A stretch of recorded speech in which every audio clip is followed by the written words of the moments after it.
One shot after the next. 3 drinks, we talking sex. Lights out, don't have a mess. Can we reach up on my phone to record it? What's up, guys? Welcome to the weekly game. This is the Top Shelf Barbershop edition.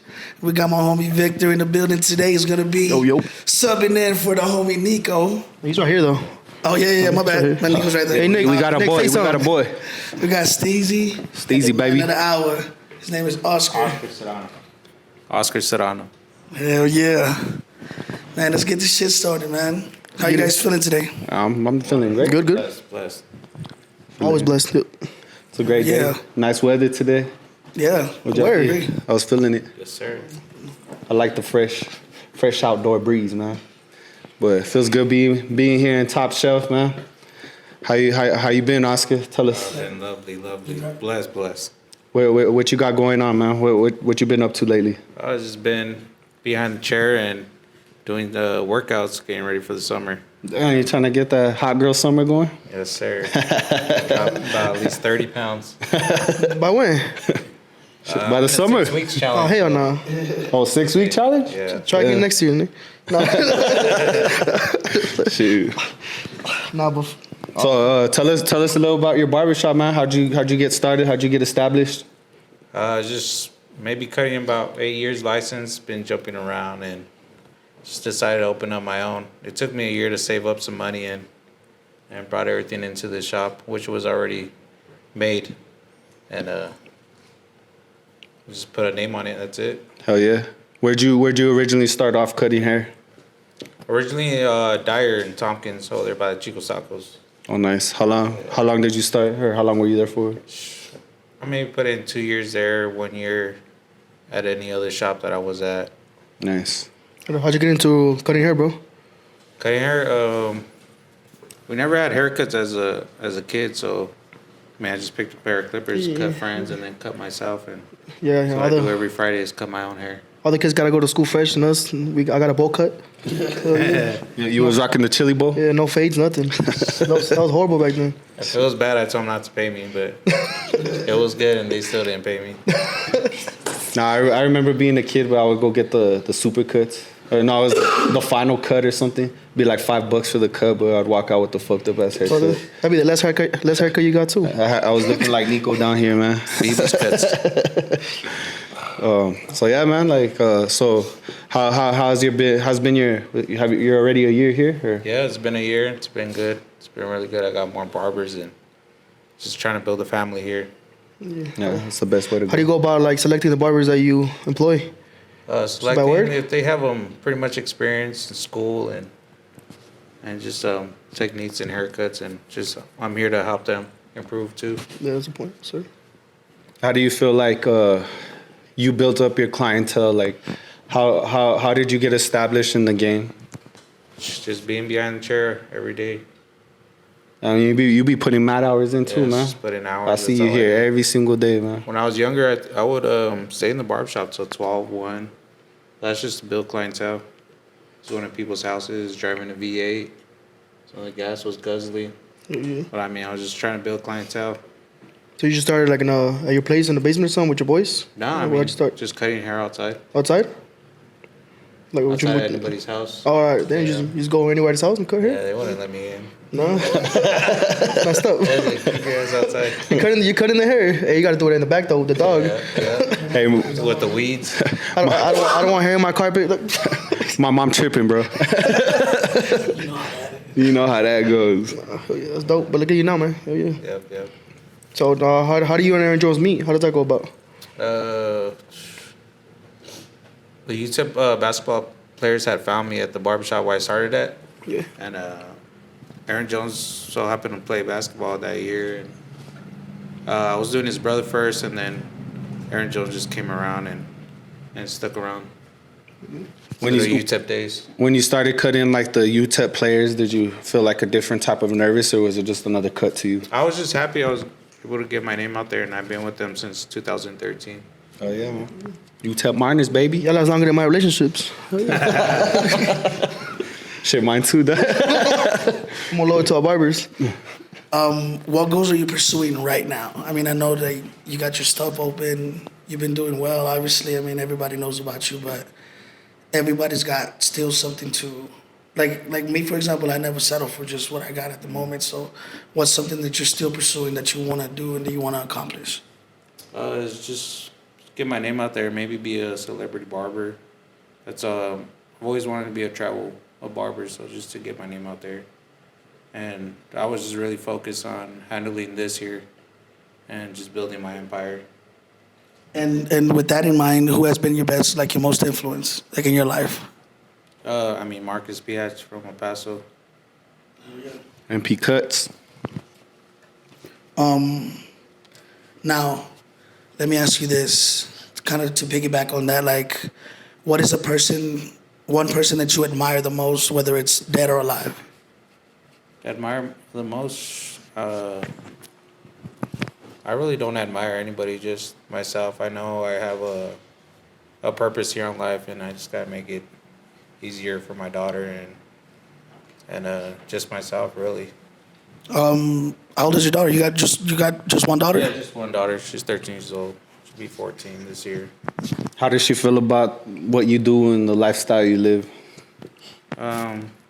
She's pretty psyched about it, but she's in her teenage years, so she got her own thing going on. Good luck with that, bro. Yeah. Now I see why you put in them long nights in, bro. Yeah. Where do you see yourself? Like, I know you say you want to be a celebrity barber. So do you see yourself doing that in 5 years? 5 years, yeah. I mean, like I said, I was just trying to build this here and let it take care of itself, and that way I could be in and out. Who are other barbers in the area or in the city that you can take your hat off to and stuff? You know what I mean? That have worked with you or that have given you an opportunity to be where you're at right now. I'd say Chill. He gave me the opportunity to be at his barbershop unlicensed. I've seen it. There's a lot of talent here in El Paso. I mean, I can't name everybody, so. You think you're gonna start like well, I don't know, I think you already have though, but are you gonna start doing like more barber competitions and getting more involved in the scene when it comes to like, you know, the competitions they hold in town or even out of town? Yeah, I mean, it's just a showcase, really. I mean, it's a lot of competition out there, but just really to showcase what I do and differently and details. Do you think like getting your name in that atmosphere would help you out as a shop owner, or do you feel like it doesn't really matter at this point because you're already pretty much established? I know a lot of people know what Top Shelf Barbershop is and who you are at that, but do you think it would change the game up a bit, or do you think you're fine status quo? I mean, I think my purpose is just to help everybody else build clientele and get better at their skills, and that's all, obviously trying to push them to do showcasing at barber battles and stuff like that. So aside from like the barber battles, I think you've hit a pretty big accomplishment within your first year of business with winning El Paso's best, barbershop wise. Like how did you feel about that, and what are the steps that you took to succeed in that specific, I guess, what would it be, competition or being judged in that light? It started in 2020, and it's just really reaching out there to people, talking to different people, just socializing besides the social network. So, I mean, word of mouth to me is a big thing. It's just getting out there. Hey, can you vote for my barbershop? And Socializing? Yeah. Love socializing. Drinking. Drinking and smoking. Drinking, smoking, but hey, shout out to my boy Steezy. He's a badass barber too.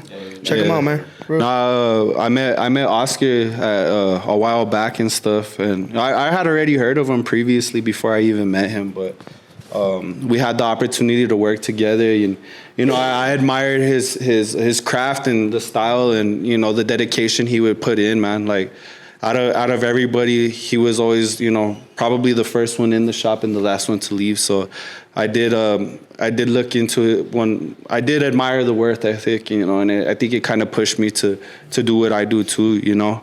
And hopefully one day, you know, I could do the same thing, you know, open up my own shop. But for the time being, man, I enjoy the time that I work with you, or even when you have me over, I guess, for like a little celebrity appearance here at your own shop. You know, it's always a good vibe. It's always a good time. The way you interact with your customers, bro, it's awesome. You could tell everybody that walks through the door walks in happy and leaves happy as well. So, you know, my hat's off to you, bro. And Tom, how I met you. I came up into. I was about to ask that. How'd y'all meet? So we first met back when this was a few years back. I was working at a shop called Shelf Barbershop, and I actually got put on by DJ Golden Hands, or Golden Hands the barber. Or how we like to call it between us, Golden Thumbs. It's not between us no more. Shout out Julio. Shout out Julius the Don. But yeah, Julio used to be my barber back in the day, and as soon as I finished barber school, I called him up and I was just like, hey man, I just finished barber school. Well, it was something that I would always talk to him about, like, how did you do it? When did you do it? Is it easy? Blah, blah, blah. And, you know, he gave me a few pointers here and there, and I finally had gotten an opportunity to go back to school. And when I went back to school, I decided to do barber school, you know, and I did my time, finished up. The day I graduated, I called him and I was just like, hey man, by chance, do you think you have a spot there at the shop you work at? And he was just like, yeah man, come on through. He's like, can you work today? And I was just like, shit, hell yeah, man, I'm down to start today. So yeah, I ended up going to the shop, started the first day and stayed there for a bit. You know, I guess it was about maybe a year or two in that I was working there. Oscar had walked into the shop and he was just like, you know, he was checking everybody out. And the crazy thing is like, he knew who everybody was there already. And I was just like, man, who's this guy, man? Like, how does he know everybody, you know? And so yeah, he was just like, hey, well, do you guys got a chair open here? And I was like, honestly, bro, you know, the owner's not here right now, but I usually handle everything. But right now we don't have any chairs available. I think at the time there was only like 4 chairs there, and you know, there was really nowhere for no one else to come in. So I told them that, and You told him no? well, I didn't tell him no. Told him no? I know. Hey, how you feel about that? Nah, hell no. Nah, Oscar's my boy, dog. Nah, he knew what it was. He saw it for himself too, you know. I mean, like, I couldn't call the shots and be like, you know, let's add another chair in here, you know. Like, it wasn't my shop to do that, but yeah, like he was just like he was just like, all right, cool. He observed everything, and before he walked out, he was like, El Paso's best. And I was like, damn, is this fool tripping on me or what? Like, is this? Yeah, I was like, this fool banging on me? Like, damn, bro. You know what it is? I was like, shit, just have my chair, bro. You could keep it. They come back. But yeah, no. I left with my head down. It was never nothing like that, bro. Like, honestly, like I said, at the end of the day, everybody throws that title around. Well, I'm shop manager. I'm this and that. Award-winning barbers. All that stuff. but honestly, it was never nothing like that. You know, like, I was just, at the time, the dude I was working for, he was a homie and shit. You know, so he trusted me with the shop, and that's just, you know, how I ran it. I ran it how I thought he would be happy with me running it, you know, just tried to make the best of the situation. But, you know, it was never anything that I dictated or called the shots, because, like I said, it wasn't my shop. So, but yeah, that happened. And then, you know, I think a year or so later, that's when I found out that, you know, everybody, Julio, you, and, you know, these other dudes were working at this shop called Peligro.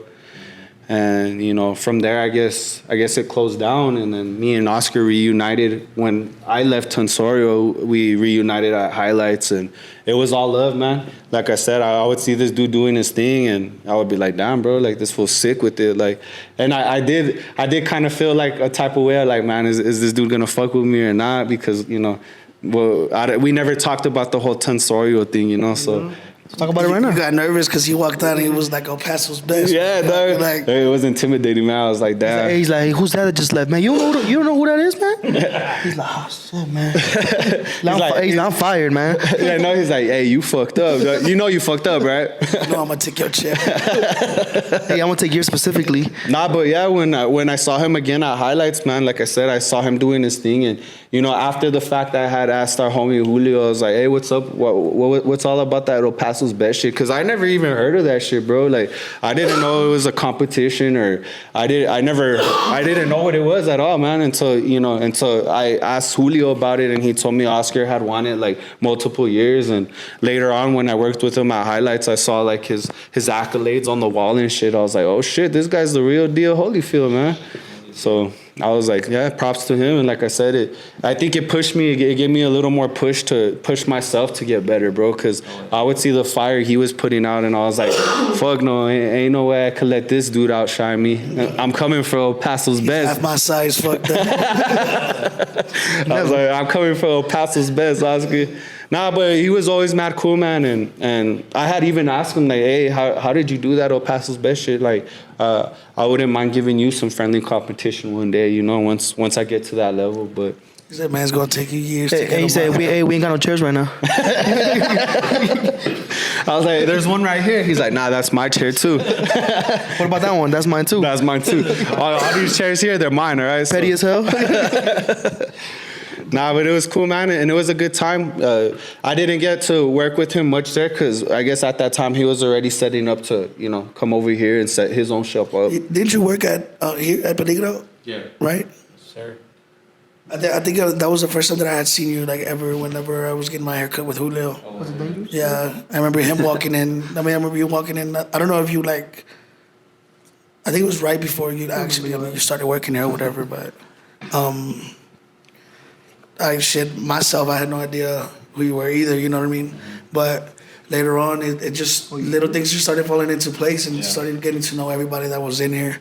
And then when that whole thing happened, with the business, kind of like everybody kind of spread out, and then you guys all literally went together to that other spot, and then, you know what I mean? Like, it was cool to see that you were able to kind of just pick myself up like nothing, you know what I mean? Well, the place didn't last because it was dangerous, bro.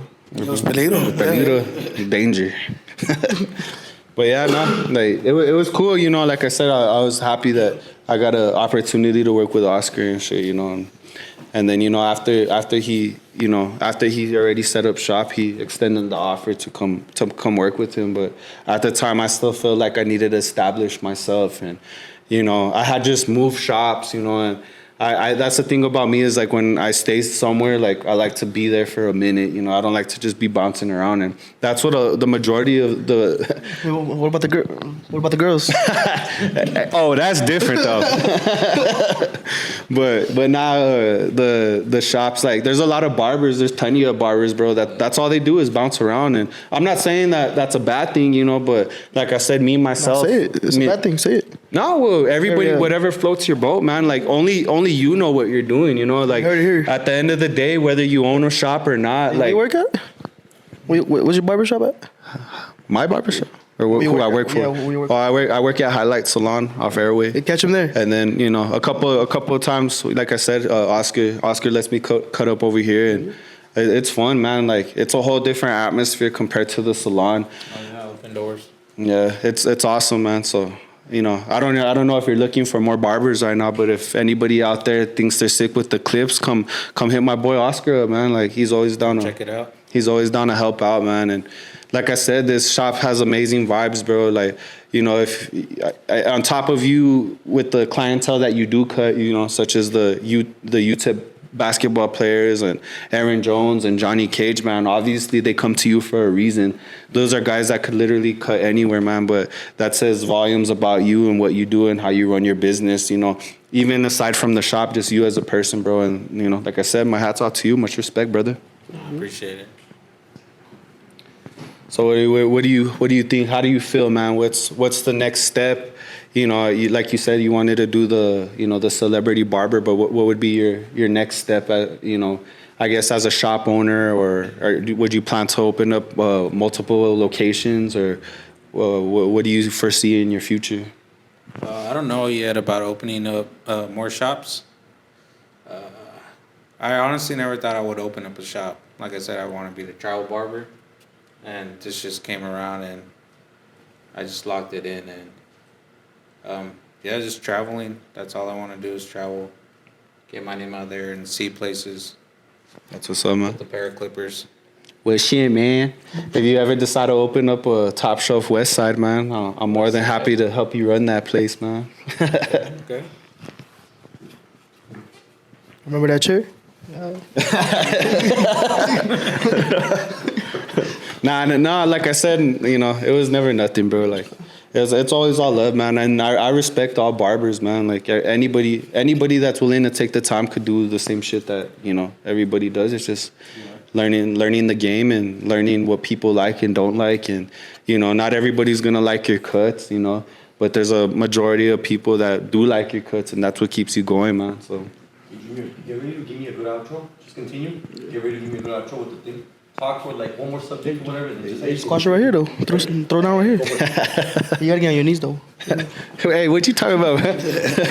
Honey mustard. What do you like best about what your barber does for you? Shit, he caresses me and shit, massages me at the end. His haircut ain't that good, but Hey, fuck you. But the vibes are good, though. How about you, Junior?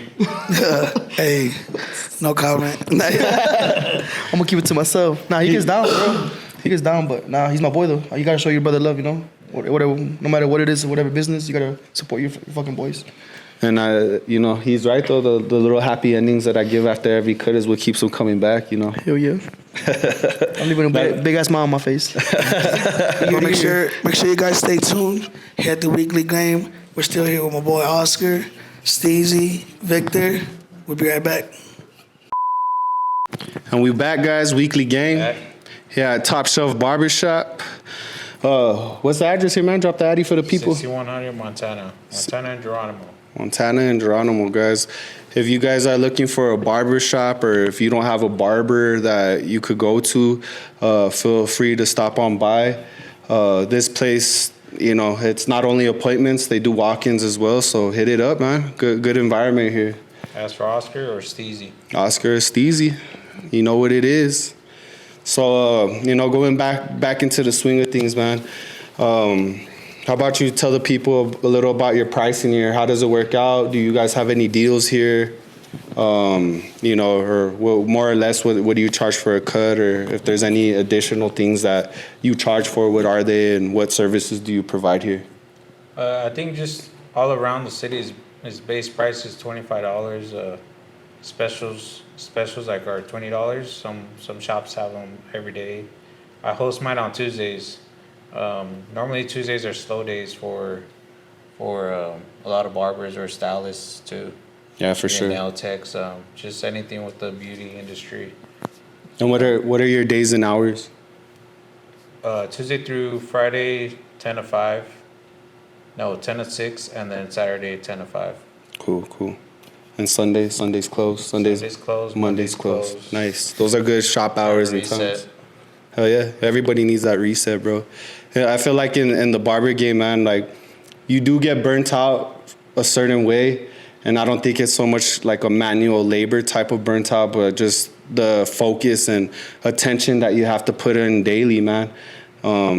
Just with the precision and everything, everybody, well, at least me, and I know for sure we try to put every detail that we can into every cut that we do. So to keep these people happy and coming back, and you already know, like, I think all of us men know that there's nothing like having a fresh cut, man. It just changes your mood. It changes the vibe. And you have to, bro. Yeah. That drive back when you got a fresh haircut, roll the windows down. Oh, yeah. Drive super slow. Go everywhere you have to go. Run some errands, shit. Yeah. Girl get mad. Why you take 2 hours to come back home? Shouts at the barbershop. He's just cut me up. Oscar just cut me up. What's up? But yeah, no. But going back to it, like, what services do you offer here? What do you provide? Services, everything. Hot towel shaves. No happy endings? What's up? No happy endings? Oh, damn. It's not the shop I want to work at then. Yeah. This isn't the place for my boy, So would you judge me if I provided happy endings within your shop? Man, you do what you want in your Hey, That's all yeah, you're gonna have to put a curtain around his fucking chair. I'll leave it open until the end of the cut, so that way we can still talk and everything. Happy endings after 10 p.m. Come through. After hours. Do you think prices on haircuts should go up? Yeah, I mean, Well, I mean, I guess it would depend by barber and shop, you know. I mean, if you have, I feel like just on a personal level as a barber, I think for the most part you have control of what you charge for your haircut, what you feel your work is worth, you know. Me personally, I charge $35 a cut, and that's Appointment, right? yeah, I usually work by appointment, but you know, I'm always down to take new clientele and new walk-ins and stuff like that. But for the most part, I work by appointment because the salon I work at, it's been established for so long that everybody that works there, they work by appointment only. So there's not really much walk-in opportunities to survive on. So on a weekly basis, I make sure I book everybody accordingly, and that works with my own schedule. You know, me personally, because of all the other things I do, working, you know, I work 4 jobs, bro. So, like I said, I have to book everything to the T, so that way I have time for my other stuff that I got too. Yeah. But I guess, you know, if I did just go full time, like how I used to being a barber, you know, I would work whatever the shop hours were or whatnot, you know. But yeah, as for the pricing, you know, like I said, it's just knowing your worth and what you put out there and what you have against somebody else that charges, you know, $10 a cut or $25 a cut. You know, it's all about what you do and how you make it happen, you know. And if you have a steady clientele, they're going to respect it, and they're not even going to question, you know, a price hike or whatever, spike, however you say Change. it, you know? Change, yeah. so You ever question yourself, knowing there's barbers out there to giving out the same haircuts you give, and they're charging $60? I do at times, like it. I mean, it doesn't make me feel discouraged or anything. It's just, I guess it's just more of a motivation that, you know, if they're doing it, I could do it because I'm doing the same type of work, you know.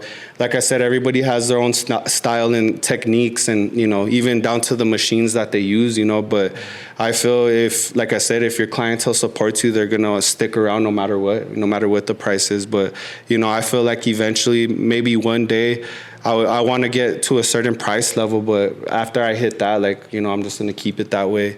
And, you know, until there's a point where, you know, I could possibly become a celebrity barber, then I guess you make your prices accordingly to the clientele that you have, you know. And I think it also, you doing that also depends and determines on your location, where you stay. Going back to the first shop that I worked at, you know, it was in the central area, and, you know, that's, you know, not talking down or putting anybody down, but that's more of like a low income area. So what I charge now at the salon that I work at, I don't think it would work out charging those same prices there, you know. But I don't know how you feel. I think you're probably in the right dead center of it all, you know. You have your clientele from the low income areas, and you also have clientele from the high income areas. So I think you personally, or, you know, your shop or the employees you have here, I think, you know, them charging whatever they want to charge would be solely based on how they perform, you know. Do you think small shops are charging what? I think they're still charging like $10 for a fade. I'm sure it's not. So what'd you start off was charging when you started cutting hair? I started charging $5. $5? And why did you feel like, why did you charge $5? Why did you feel like that was practice. Just practice? Yeah. And nobody ever complained or anything, obviously, right? For $5. You let them know before, hey, listen now, I'm basically practicing on you, so this is what you get. Well, yeah, no, and I think that was what I did too, is like, once I got comfortable knowing that, you know, my clientele supported me, and I saw that my work was improving, I felt comfortable raising the price, you know, by $5. Because when I started off cutting, the cuts were $20, and that was just normal base price at any shop at the time, pretty much, you know, except for like the people who had the names for themselves. Like, you know, it was like, you would hear $50 a cut, and you'd be like, damn, what the hell? That's crazy.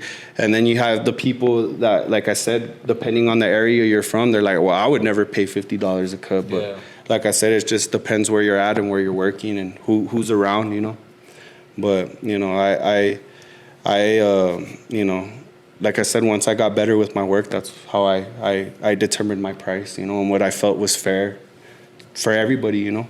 So that way I wouldn't lose clientele over it either. But, you know, like I said, my fades are $35 a cut for the fade alone, and then I charge an additional $5 for the eyebrows and an additional $5 for the beard. So I have a possibility of making $45, and that's just off the cut itself. You know, and you know, my people also take care of me. So sometimes I walk away with a $50 cut or a $60 cut, you know, depending on the tip. Or I mean, you're supposed to tip your barber as your boy, you know. yeah, How does it work here? They tip good or not? Yeah. Yeah. I've been places where the motherfuckers don't tip like $1, $5. Like, come on, bro. Like, that's just craft and shit. Yeah. No, I remember even back in the day, like when I moved my prices up to $25, like I would have some people that, you know, they just fucked with me so heavy and they liked what I did and they kept coming back and they would even throw me $100, bro. Like, or like not even that, like if it wasn't them giving me like, you know, physical money or something, they would hook it up with like tickets to a game or, you know, like, hey, come here and you know, I'll hook you up with food or whatever it may be, man. So it does have a lot of perks, you know. So they're bribing you? In other words? Well, not bribing, they were just taking care okay. they were taking care of me, man. Yeah, I used to do that a lot. Yeah, even like, you know, like kind of similar to like the tattoo business too, man. Like, you know, like there's people that like, hey man, well, I don't have, you know, $35 to give you, but you know, I got this phone or, you know, I'll trade you for a tattoo. I stole his TV. So. Hold the PlayStation. Yeah, one time, bro, I had a dude, like, he didn't have money for a cut. Like, he came in, got the cut, you know, I did my thing, and at the end, like, his card just kept getting declined. And then he was just like, hey, man, well, I got these Bluetooth speakers and blah, blah, blah, like some headphones and all that. Like, would you mind taking that as payment? And I was just like, well, let me see it, man. And yeah, he came through. I looked at it. I was like, yeah, fuck it, bro. Like, I'm always down to work with people too, bro. Like, I'm not a dick. Like, At least he didn't try to run off and shit. yeah, no, I respect it. You ever had somebody try to run off on you? Nah, never, man. Well, I think everybody that I cut, like I said, they more or less know me and they respect Or like me. a walk-in, like you never met him, like, hey, I'm taking off. Nah, never. You stumped though. out? I Yeah, don't think I ever. yeah, I never had that Try happen it. to me. I'll play a prank on you. Hell no. I'll trip your ass though. Appreciate the cut, sucker. Thanks for the cut, sucker. But yeah, no. But yeah, that's how I feel about, you know, the pricing and all that stuff. Like, I don't know how you feel about it or. I feel like everybody should charge the same. I mean, I don't understand why these small shops are charging $10 still. Like, It's because the quality of the cut. Like I'm telling you, you go to Supercuts for $7, they're gonna, no disrespect, they're gonna measure your hair up and shit. probably get you out of there in 15 minutes. Oh yeah, for 15 sure. 15's a lot. 5 minutes. Zoom, zoom, zoom, 15, zoom. what's that? Appreciate it. Thank you. With no fade or anything, bro. You Don't blend it in, nothing. You gotta wear a hat the whole weekend. Yeah, for sure. And then you gotta go to the club, hey, take your hat off. But I feel like that's why they charge that, you know. But yeah, no, even going to that, I don't know how you feel or if you've experienced it, but you know, I've had a lot of people that come to me from other shops and they're like, hey man, like, can you fix me up, bro? Cause they messed me up bad. And you know, like they'll take their hat off, bro. There's patches everywhere, stuff just not faded at all. And a lot of the times, like, you look at it, you're like, damn, how the hell am I even gonna approach this, man? Like, it's crazy. Like, I feel personally, if I was cutting hair that bad, I wouldn't even be doing it, you know? Like, shit, I don't know what I'm doing, man. Let someone else handle this. Yeah, I mean, I think most shops are just hiring kids, 18-year-olds, 16-year-olds, just to fill up spots and to ruin the reputation of barbershop. I don't know about ruining the reputation. I just mean, like, maybe it gives that certain spot a bad name, you know? That's what I mean, But then it benefits us, like, people who actually do take their time and, you know, detail everything the way that it should, you know? Like, those are the people that become your steady clientele, you know? Like, they like the way you cut and it keeps them coming back, you know, every week or every 2 weeks. Like, I have a couple people that come in twice a week even, you know? Would you take a 2-hour haircut? Would you? I can take a nap. Barber takes about 2 hours for a haircut. Oh, I know. Would you go with that, or would you want something a little faster?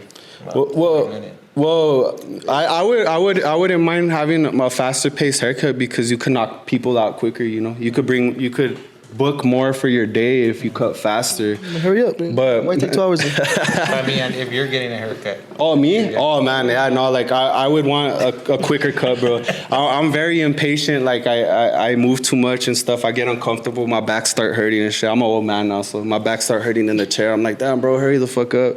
But then again, it also depends on the vibe, bro, because, you know, like, for example, when I cut his hair, me and him start talking, we start joking, we start, you know, messing around, and sooner or later, bro, that 40-minute cut or whatever becomes an hour cut or an hour and 30-minute cut, you know, and even at that, like, he's my boy or whatever, so I want to do every detail so he walks out, you know, one of the freshest. Not that I wouldn't do that for anybody else, but I feel like you give some people a little extra love, you know. Is that why he's like, rub it a little bit right here? Yeah, he's like, hey man, like, he's like, get behind my ear. He puts the aftershave and he's like, you like that? Yeah, I don't use the blower. I just blow it with my mouth. And then you wash my head afterwards. Yeah, I seen a video where this guy from Indonesia or somewhere, he spits on his hand and gives the guy a facial. Have you seen them? Oh hell no. nah. What the fuck? Well, that's- don't try that one. Hell no, that's weird as fuck, bro. I remember Let's try it though. I remember at the old shop that I worked at, like there was this one dude, bro, and he was just weird, bro. Like he would do the weirdest shit, and I remember like there would be like chicks walking by or whatever on the road, like on the sidewalk or whatever, and he would go out there because like he didn't really have that much clientele, so he would go out there and like tell these girls, he's like, hey, let me give you a facial. And then they would look at him like, what the fuck? Like, what are you talking about, you fucking weird ass? And I was like, hey, bro, you can't just be going out to women on the street telling them you're going to give them a facial. Why not? They're thinking something else, That's bro. a job. Nah, they're thinking something else. They're not thinking like the facial, the hot towel and That's shit not like that. That sounds like a sexual harassment or something. No Diddy. No Diddy. Nah, Diddy. That was Diddy as fuck. But yeah, like, hey, what do you think about that, man? Like, the whole Diddy situation, man. Like, what do you think, like, his barber was feeling or going through? Like, do you think he's going to stop cutting him, or do you think he's going to continue the relationship they have? No telling, but the truth come out. How would you feel if you were in that situation? Say you were Diddy's barber, you know, he get caught up in all this extra Yeah, I stuff. wouldn't. Would you just, like, leave it, or do you think Diddy would blackball you or something and, you know, take you out the game? Blacklist you? Blacklist, yeah, you done. It's a black ball. No Diddy. I'm sure everybody's under a contract, and it just proves the point. Contracts don't really mean nothing, you know. All these victims had to have some type of contract, and they just had to say what they had to say, and now he's under fire. Yeah, that's crazy, man. To throw a person that, and I guess, put you on the game under the bus like that, but I guess that's where you see who's really loyal to you and not, you know. But what do you think too about, like, you know, other barbershops and stuff, like the competition out there, like, or even what you hear in your own shop? Do you ever feel like there's like hostility toward other shops, or do you think like people when they You have like barbershop fights? You go over there and fucking mess them up? No? Hey, Go in there and start handing Like out the Warriors movie? Yeah. Hey, bro. Hit me up. Honestly, when I started working out, bro, and I made my first batch of cards, like I had this hookup where they would give me like 2,000 cards for like $20, bro. And it was so many cards that I didn't even know what to do with them. So I started walking up and down the streets handing out cards, bro. And I remember a couple times I even stepped into some barber shops and I would hand out cards there. The crazy thing is no one ever checked me, bro. They let me do my thing, and I even told them like, hey, well. Nah, they just took them away after you left. Hey, give me that shit. Yeah, they threw it away. Throw it away. Put it in the trash. 6'2", Shit. tatted up, Mexican. They used it for the enhancements and shit. For the paint. Like, hey, why my card got paint all over it, bro? But yeah, no, like I feel in other settings and places that I've been at, there's always like people who talk about other shops or talk down. Like, do you think does that bother you at all? Like, if someone were to talk down about your shop? No, I mean, like I said earlier, I'm here to help everybody that's working along with me and just trying to get better and build a reputation of the barbershop. I mean, there's a lot of shops opening up, and everybody got to make something different. And like I said, they're just hiring young people, and I mean, it's giving them a chance to improve in their skills. And some owners are there, there's some leaders there, some not. And I think that's what makes a difference. Yeah, no, I agree. I don't never talk down about anybody else in the game, bro. I feel like it's just there's no point of it, man. I'm too worried about everything I got going on and trying to build my own brand that I don't have time to be talking about other people or other shops, you know. But I guess it is what it is, and people are gonna talk and say what they feel. Everybody's entitled to their own opinion, you know. But you know, like I said, just going back to, you know, your shop and everything, man. Like I said, you know, as your homie and just as somebody that, you know, that watched you grow into what you become today, man, it's pretty awesome. And like I said, I think your clientele's cool as fuck that you're doing what you're doing, man. So keep on pushing and, you know, keep on doing, you know, obviously you got the formula, so keep on working with it, bro. And it was cool. It was cool getting the opportunity to come here and do this podcast with you. Thank you for hosting the weekly game. Thank you for having us, man. Yeah, thank you. No, thank you for having me. And you know, hopefully we could come back, you know, a couple years from now and, you know, see the differences and see. Reminisce. Hell yeah, man, for sure. But yeah, this I guess this wraps up today's podcast. Steezy, Victor. Oscar. weekly game, Top Shelf Barbershop. Tune in, guys. We out. We blame it on that liquor. Yeah. One shot after the next. 3 drinks, we talking sex. Lights out, or hair a mess. Coming with you from my phone to record.